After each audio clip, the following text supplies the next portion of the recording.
नमस्कार। आज हम सब मिलकर एक सफ़र पर निकलेंगे। एक ऐसा सफ़र जो हमें हमारे आसपास मौजूद ज़िंदगी की हैरान कर देने वाली वैरायटी को समझने में मदद करेगा। ये कहानी है देखने की, खोजने की और उस दुनिया को समझने की जो है तो हमारी आंखों के सामने, पर अक्सर हम उसे देख नहीं पाते। तो कहानी की शुरुआत होती है यहाँ से। जरा सोचिए, एक अच्छी सी सुबह है। कुछ स्टूडेंट्स अपने गाइड डॉक्टर रघु और मनीष जी के साथ एक स्कूल पार्क में इकट्ठा हुए हैं। पर रुकिए, ये कोई ऐसी वैसी मामूली सी सैर नहीं है। ये तो असल में एक खोज की यात्रा है, जिसका मकसद है प्रकृति के रहस्यों को बिल्कुल करीब से जानना। और इस सैर का मकसद वो बिल्कुल साफ था। बात सिर्फ किताबों में पौधों और जानवरों की खूबसूरती के बारे में पढ़ने की नहीं थी। नहीं, असल लक्ष्य था उसे अपनी आंखों से देखना, उसे महसूस करना और सच में उसका अनुभव करना। तो ठीक है, अब जरा इसमें और गहराई से चलते हैं। यात्रा का पहला सबक यहीं से शुरू होता है। और ये सबक सिर्फ देखने के बारे में नहीं है, नहीं, ये है पूरी तरह से उस माहौल में डूब जाने के बारे में, अपने सारी इंद्रियों, अपने सारे सेंसेस का इस्तेमाल करके। डॉक्टर रघु स्टूडेंट्स को सबसे पहला और सबसे ज़रूरी इंस्ट्रक्शन देते हैं। वो कहते हैं, अपने आसपास जो भी है उसे सिर्फ देखो मत, उसकी खुशबू को महसूस करो, उसकी आवाज़ों को ध्यान से सुनो।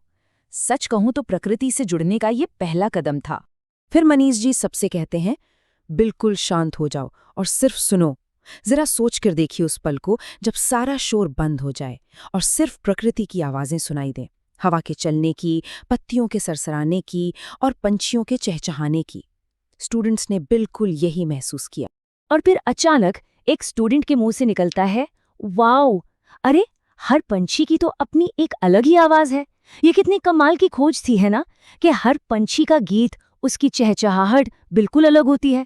ये आवाज की दुनिया में डाइवर्सिटी का कितना शानदार एग्जाम्पल था। एक ऐसी चीज जिस पर हमारा ध्यान अक्सर जाता ही नहीं। तो सुनने का ये कमाल का अनुभव तो हो गया। अब बारी थी देखने की। स्टूडेंट्स का ध्यान अब गया पौधों की दुनिया की तरफ। एक ऐसी दुनिया जो घास के एक छोटे से तिनके से शुरू होकर रंग बिरंगे खिले हुए फूलों तक फैली हुई है। और यहीं पर एक बहुत दिलचस्प चीज सामने आई। एक तरफ घास का एक मामूली सा तिनका और दूसरी तरफ एक गुड़हल का खूबसूरत और कितना कॉम्प्लेक्स फूल।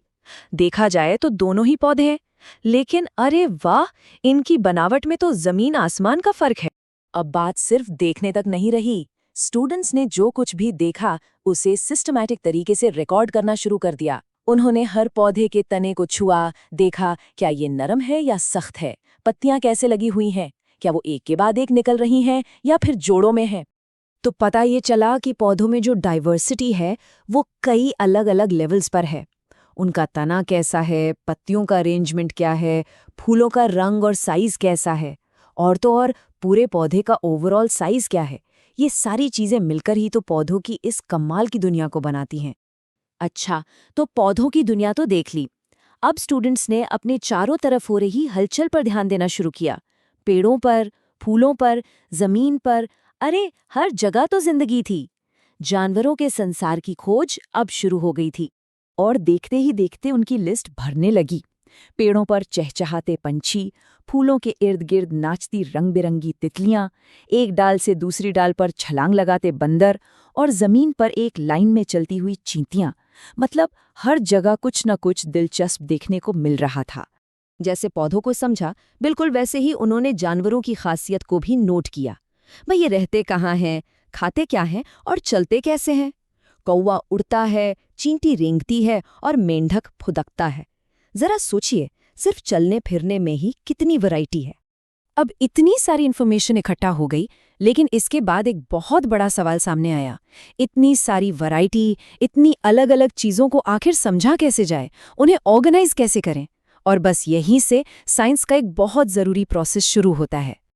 और ये सवाल सिर्फ उन स्टूडेंट्स के लिए नहीं था, ये सवाल हर उस इंसान के लिए है जो नेचर को समझना चाहता है। जब हमारे चारों तरफ लाखों तरह के जीव जंतु हों, तो आखिर उनमें कोई पैटर्न, कोई सिस्टम कैसे ढूंढा जाए? इस सवाल का जवाब मिला एक ग्रुप एक्टिविटी में। स्टूडेंट्स ने जो कुछ भी देखा था उसे एक ब्लैक बोर्ड पर बनाना शुरू किया। अब ये सिर्फ पर्सनल ऑब्जर्वेशन नहीं रहा, बल्कि ये एक मिलकर पैटर्न खोजने की कोशिश बन गई।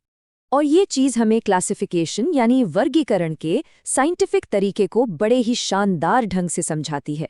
देखिए, स्टेप्स बहुत सिंपल हैं। पहला, ध्यान से देखो और डिटेल्स को रिकॉर्ड करो। दूसरा, उनमें क्या एक जैसा है और क्या अलग है, ये पहचानो। और तीसरा, जो चीजें एक जैसी हैं उनके आधार पर ग्रुप बना दो। और सबसे मजेदार बात यह है कि क्लासिफिकेशन का कोई एक ही सही तरीका नहीं होता। ये तो इस बात पर डिपेंड करता है कि हम कौन सी खासियत को चुन रहे हैं। जैसे कुछ स्टूडेंट्स पौधों को उनकी लंबाई के हिसाब से ग्रुप में बांट सकते हैं। लंबे पौधे एक तरफ, छोटे पौधे दूसरी तरफ। वहीं कुछ दूसरे स्टूडेंट्स ये देख सकते हैं कि किन पौधों में फूल हैं और किन में नहीं।